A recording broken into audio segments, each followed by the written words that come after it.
जम्मू कश्मीर के डोडा में चिनाब घाटी में लगी भीषण आग, करीब 2 किलोमीटर के जंगल में फैली आग। सेना और पुलिस की टीमें मिलकर आग पर काबू पाने की कोशिश में जुटी। मुंबई के अंधेरी ईस्ट इलाके में दिखा तेज रफ्तार का कहर। तेज रफ्तार बाइक ने सड़क पार कर रहे बुजुर्ग को मारी टक्कर। सीसीटीवी के आधार पर आरोपी की तलाश में जुटी पुलिस। भोपाल के ऐशबाग में अचानक एक कार में लगी भीषण आग। आग लगने के बाद कार में हुआ जोरदार धमाका। 50 फीट तक पर खच्चे उड़े, किसी के हताहत होने की खबर नहीं। उधर उत्तर प्रदेश के गाजियाबाद में कैफे में गाना बदलने को लेकर 2 पक्षों में जमकर मारपीट हुई है। एक पक्ष की कार तोड़ी गई। मामले में 6 गिरफ्तार आरोपियों में दिल्ली पुलिस का हेड कांस्टेबल, इंजीनियर और वकील शामिल है।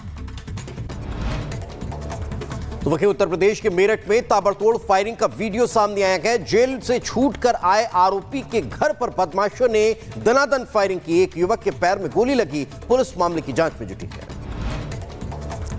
दिल्ली के नरेला में 2 पक्षों के बीच गोलीबारी। 10 साल के बच्चे को गोली लगी। गंभीर हालत में अस्पताल में भर्ती। पुलिस मामले की जांच में जुटी।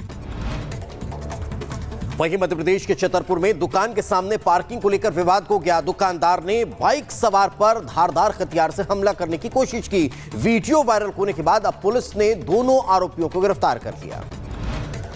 गाजियाबाद में गंग नहर किनारे सूटकेस में मिला बच्चे का शव। इलाके में दहशत का माहौल। पुलिस मामले की जांच में जुटी। बात बिहार के सीतामढ़ी की कर लेते हैं, जहां गैंगस्टर विकास झा और कालिया डॉन गैंग का शॉप शूटर विजय झा गिरफ्तार हुआ है। पुलिस को 3 सालों से इसकी तलाश थी। निमरा थाना के पास से पुलिस ने दबोचा। उत्तर प्रदेश के महोबा में सड़क हादसे में महिला कांस्टेबल की मौत। तेज रफ्तार डंपर के कार में टक्कर मारने से हादसा। चालक की हालत बहुत गंभीर। यूपी के शाहजहांपुर में ओवर ब्रिज पर टैंकर ने बाइक सवार को कुचला। हादसे में 2 लड़कियों समेत 3 की मौत हो गई। टैंकर चालक गिरफ्तार हुआ। उत्तर प्रदेश के हमीरपुर में महिला कांस्टेबल की कार को ट्रक ने मारी टक्कर। हादसे में महिला कांस्टेबल की मौके पर मौत। ट्रक चालक गंभीर रूप से घायल। प्रधानमंत्री नरेंद्र मोदी के मध्य प्रदेश के दौरे से पहले एक्शन में पुलिस प्रशासन नजर आ रहा है। चेकिंग के दौरान एक कमरे में मिले 20 से ज्यादा लोग। पुलिस ने पूछताछ के लिए सभी को हिरासत में लिया। 25 दिसंबर को खजुराहो में प्रधानमंत्री नरेंद्र मोदी का कार्यक्रम। उत्तर प्रदेश के बलिया में बीजेपी के कैंप कार्यालय पर चला बुलडोजर। अतिक्रमण कर बनाए गए कार्यालय पर कार्रवाई। जिला उपाध्यक्ष ने अपनी सरकार पर जताई नाराजगी।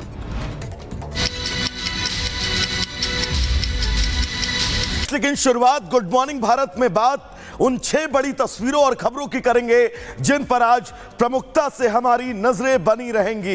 ये वो 6 तस्वीरें हैं क्योंकि संभल में एएसआई सर्वे का इंतजार सभी को है और ये रिपोर्ट क्या कुछ कहेगी इस पर सबकी नजरें हैं। सनातन के खिलाफ कितने साजिश, क्योंकि कांची, संभल, मुजफ्फरनगर लगातार क्रमबद्ध तरीके से तमाम वो जिले जहां पर कई मंदिरों में तालाबंद है। शाह ने जिस तरह से संविधान पर हुई चर्चा को लेकर सदन में कल गरजते हुए नजर आए, उसकी भी तस्वीर आपको दिखाएंगे। मध्य प्रदेश में मदरसों के कायाकल्प की तैयारी है।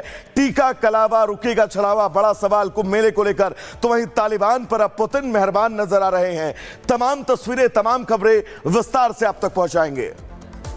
तो ये 6 तस्वीरें आपने देखी। इन खबरों पर दिन भर हमारी नजर रहेगी, लेकिन सबसे पहले बात संभल की कर लेते हैं। संभल को लेकर जो बड़ी जानकारी मिल रही है, एएसआई सर्वे को लेकर अब वक्त में बदलाव किया गया है। संभल सर्वे को लेकर इस वक्त की बड़ी खबर आपको बता देते हैं कि आज संभल में एएसआई की टीम नहीं पहुंचने वाली है। कुछ कारणों से एएसआई का दौरा आज का टल चुका है। कल एएसआई की टीम संभल का दौरा करेगी। 4 सदस्यीय टीम संभल जाएगी और कल एएसआई की टीम पहुंचने के बाद वहां पर अपनी कार्रवाई में जुटने वाली है। लेकिन आपको यह जानकारी दे दें कि संभल में चल रही कुएं की खुदाई जारी रहने वाली है, मगर एएसआई टीम जो है वो सर्वे करने के लिए अब बुधवार के बजाय गुरुवार पहुंचने वाली है। बुधवार को किसी कारण से एएसआई के सर्वे की प्रक्रिया को टाला गया है और अब अगले दिन यानी गुरुवार को 1 दिन बाद यह सर्वे की प्रक्रिया देखने को मिलने वाली है। 4 सदस्यीय टीम जो है वो तैयार है, वो कल यहां पर पहुंचकर सर्वे करेगी।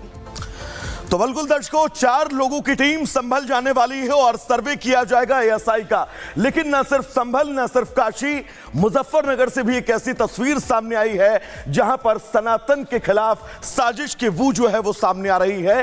क्योंकि एक और ऐसा मंदिर है जो सदियों से, वर्षों से उस पर ताला जड़ा हुआ है। और अब सवाल यही है कि आखिर सनातन के खिलाफ अब तक के कितनी साजिश की गई है, इनकी कोई संख्या भी निर्धारित है। रिपोर्ट आपको दिखाते हैं।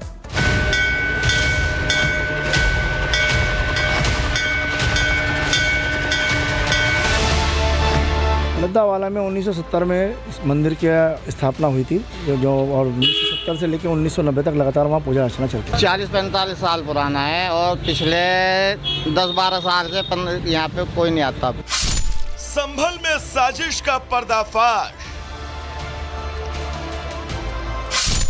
वाराणसी में भी षड्यंत्र का प्रयास,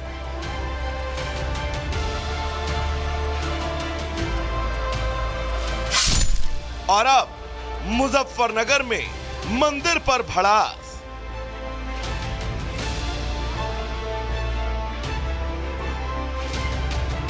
आपकी स्क्रीन पर दिख रही ये 3 तस्वीरें सिर्फ कुछ ऐसे मंदिर नहीं हैं जिनके बारे में सभी को पता चल रहा है, बल्कि इतिहास की किताब के वो शुरुआती 3 पन्ने हैं जो बता रहे हैं कि सनातन से साजिश का काला चिट्ठा अब धीरे धीरे दुनिया के सामने आ रहा है। संभल में तो अब इस बात के सबूतों की भी जरूरत नहीं है कि वहां मंदिर है या नहीं। महज बीते 24 घंटे में 2 अलग अलग शहरों में मंदिरों को लेकर जो तस्वीरें सामने आई वो ये बता रही हैं कि संभल में तो बस इस खुलासे का पहला अध्याय है। ऐसे हजारों सबूत देश के कई कोने में पड़े हैं जो ये बता रहे हैं कि सनातन को दफन करने की कोशिश हजारों साल से चली आ रही है। ताजा मामला मुजफ्फरनगर के लद्दावाला का है, जहां 54 साल पहले एक शिव मंदिर का निर्माण हुआ था। लेकिन इस बीच मुसलमानों की बढ़ती आबादी के बीच हिंदू समाज यहां से धीरे धीरे पलायन करके चला गया और आज ये शिव मंदिर खंडहर बना हुआ है, जिसके ऊपर अतिक्रमण भी दिखाई दे रहा है। पलायन करते समय ये हिंदू लोग अपने साथ इस मंदिर में स्थापित शिवलिंग और अन्य भगवानों की मूर्ति को भी ले गए। 1989 के बाद जैसे ही हिंदू मुस्लिम यहाँ दंगे हुए तो दंगों के बाद वहाँ से लोगों ने, क्योंकि मुस्लिम आबादी बहुत तेज़ी से बढ़ी, तो हिंदुओं ने वहाँ से पलायन करना शुरू कर दिया। तो वहाँ काफ़ी लोग, पहले सब सारा हिंदू बस्ती थी वहाँ, लेकिन आज वहाँ पे तकरीबन मेरे हिसाब से एक भी खराब वहाँ हिंदू परिवार नहीं रहता। बताया जा रहा है कि राम मंदिर विवाद के बाद इलाके में दंगे हुए, तब यहाँ पर रहने वाले हिंदू समाज के लोग इस मोहल्ले को छोड़कर दूसरी जगह चले गए। पलायन करते समय लोग अपने साथ मंदिर में स्थापित शिवलिंग और अन्य भगवानों की मूर्ति को भी ले गए, जिसके बाद से इस मोहल्ले में लगातार मुस्लिम समाज की आबादी बढ़ती चली गई। मंदिर खंडहर में तब्दील होता चला गया। एक बड़ा कारण यह भी माना जाता है कि मंदिर के रास्ते में मुस्लिम आबादी होने के साथ साथ कई नॉनवेज की दुकान खुली हैं, जिस कारण लोग भी वहां जाने से कतराते हैं। इस इलाके में रहने वाले मुस्लिम परिवार खुद मानते हैं कि पहले इस मंदिर में श्रद्धालुओं की भारी भीड़ थी, लेकिन हालात बदलने के बाद मंदिर में श्रद्धालुओं की और इलाके में हिंदुओं की आबादी घटती चली गई। 40-45 साल पुराना है और पिछले 10-12 साल से यहाँ पे कोई नहीं आता। पहले तो आमे तो बहुत आमे थे, मंदिर की साफ सफाई सब रहती, लेकिन अब कोई आता ही नहीं। आज हालात ये हैं कि मंदिर यहाँ पर स्थापित है, लेकिन ना तो इस मंदिर में कोई भगवान की मूर्ति है और ना ही कोई यहाँ पर पूजा अर्चना करने वाला। अब नाम मात्र के लिए ही ये मंदिर एक खंडहर बनकर यहाँ पर स्थित है। लेकिन मंगलवार को एक ही दिन में 2 मंदिरों को लेकर बड़े खुलासे हुए। मुजफ्फरनगर से पहले वाराणसी में भी कुछ ऐसी ही घटना सामने आई। वाराणसी में 40 साल से बंद मंदिर को फिर खोलने की कवायद तेज हो गई। सनातन रक्षा दल की मांग है कि इस मंदिर को खोला जाए। हम लोग मंदिर खोलना चाहते हैं और मंदिर में पूजा पाठ चालू कराना चाहते हैं। काफी दिनों से मंदिर बंद पड़ा है। अगल बगल हिंदुओं के मकान जो है मुस्लिमों ने खरीद लिए, बीच में मंदिर है। मौके पे भी गए थे, मुस्लिम भाई भी लोग जो हैं वो विरोध तो इस बात का कर ही नहीं रहे, कोई विवाद है नहीं। वो भी चाहते हैं मंदिर है, मंदिर की पूजा पाठ हो। फिलहाल संभल में ईसाई सर्वे का इंतजार हर कोई कर रहा है, तो दूसरी ओर इस तरह के नए नए सबूत भी सामने आ रहे हैं। सवाल बस यही कि सनातन से साजिश के अभी और कितने काले चिट्ठे खुलना बाकी हैं। ब्यूरो रिपोर्ट और रिपब्लिक भारत। तो एक तरफ मंदिरों के सर्वे की बात को रखी है, तो दूसरी तरफ अब आपको मध्य प्रदेश की मोहन सरकार के बड़े फैसले के बारे में जानकारी दे देते हैं। दरअसल मदरसों को लेकर मध्य प्रदेश की मोहन सरकार ने बड़ा एक्शन लिया है, जहां तालीमी शिक्षा के साथ ही स्कूली शिक्षा को भी अनिवार्य कर दिया गया है और साथ ही यह भी स्पष्ट कर दिया गया है कि गैर मुस्लिमों को वहां तालीमी शिक्षा के लिए दबाव नहीं डाला जाएगा। देखिए रिपोर्ट।